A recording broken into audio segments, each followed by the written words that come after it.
Okay guys, in this video I'm going to show you how to fix error code 267 Roblox Hood.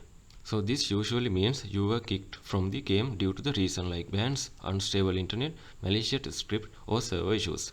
Here's how to fix it based on the expert sources. So first you have to wait for the ban to expire. If you receive a temporary ban, the error shows the ban duration. Wait until the ban lifts and avoid repeating the behavior that caused it. And the next method is check your internet connection. Ensure your internet connection is stable and fast. Restart your router or switch to the wired connection if possible. Unstable or slow connection often cause disconnection leading to error 267. And the next method is you have to try joining a different server. Sometimes the issue is with the specific game server, so you can join another public or private server to check if the problem is persist. And next method is remove malicious or problematic script if you're a developer.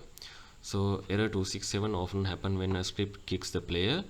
So you can use Roblox Studio search. It usually type Ctrl Shift and F to find double dot kick commands, or use plugins like Server Defender like this, or to detect and remove malicious scripts. So next method is you can disable antivirus, firewall, VPN and browser add-ons. Security software or VPN can interfere with the Roblox connection.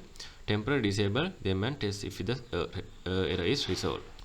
So the next method is make sure your Roblox is up to date. Uninstall and reinstall the latest version from the official website to fix the corrupted files. And the final step is clear Roblox cache and log back in. Press Windows and R on your keyboard. Then after type temp /Roblox and delete all the files in that folder. Log out of the Roblox and try to log in. So these are the methods you can try to fix the error code 267 on the Roblox. If you think this video is helpful, please consider subscribe and like in